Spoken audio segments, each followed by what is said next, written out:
Bismillahirrahmanirrahim. Assalamualaikum warahmatullahi wabarakatuh. Salam sejahtera untuk kita semua. Yang terhormat Profesor Dr. Hajah Hasnah Faiza RMhum selaku dosen pengampu mata kuliah Inovasi Pendidikan. Perkenalkan, nama saya Ana Sulistia dengan NIM 2005113120. Di sini saya akan mempresentasikan materi mengenai kebijakan standarisasi pendidikan, poin C, yakni pembaharuan pendidikan nasional. Disimak baik-baik ya teman-teman. Terima kasih. Pembaharuan pendidikan nasional. Pembaharuan pendidikan dirancang melalui kebijakan pendidikan menurut Pilar pada tahun 2006. Dalam teori perencanaan pendidikan dikenal 3 komponen besar yang menentukan standar pendidikan. Yang pertama, komponen standar kurikulum atau dikenal juga sebagai standar isi. Di dalam kurikulum ditentukan mata-mata pelajaran untuk masing-masing jenjang pendidikan serta mengatur alokasi jamnya setiap minggu, bulan, dan tahun.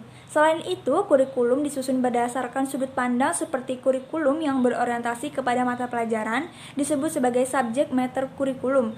Kemudian ada kurikulum yang berorientasi kepada kebutuhan anak yang disebut dengan child-centered kurikulum. Dan yang terakhir ada kurikulum yang berdasarkan kepada kebutuhan kehidupan nyata disebut dengan life skill kurikulum.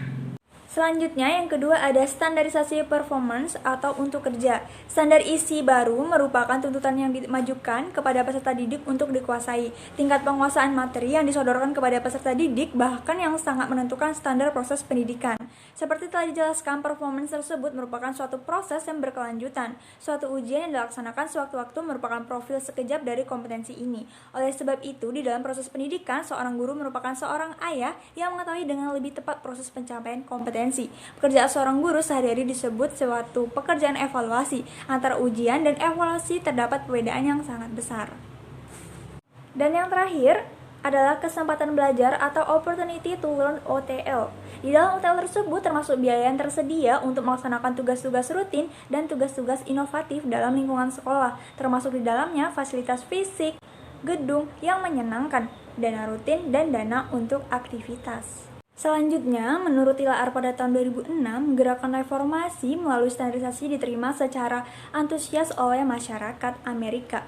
Golongan kelompok yang pro terhadap standarisasi menyimpulkan adanya hal-hal yang positif yang telah dicapai, antara lain sebagai berikut. Pertama, terdapat harapan dari para siswa untuk berprestasi lebih baik.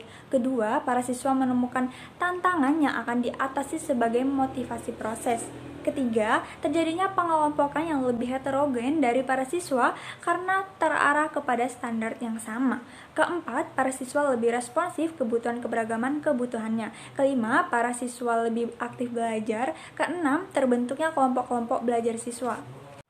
Yang ketujuh, performance para siswa lebih baik dari hanya menggunakan tes multiple choice. Kemudian yang kedelapan, perkembangan berpikir kritis para siswa lebih aktif lagi. Kesembilan, siswa belajar untuk pengertian dan bukan sekedar untuk meningkatkan nilai saja. Ke-10, siswa mempelajari hal-hal yang esensial. Ke-11, waktu di sekolah banyak yang tersita untuk organisasi belajar. Ke-12, terjadi variasi di dalam proses belajar mengajar. Standarisasi pendidikan menjadi syarat bagi menata ulang sistem pendidikan yang lebih maju dan mencerdaskan masyarakat dan bangsa. Sekian dari saya, kurang lebihnya saya ucapkan mohon maaf. Terima kasih dan assalamualaikum warahmatullahi wabarakatuh.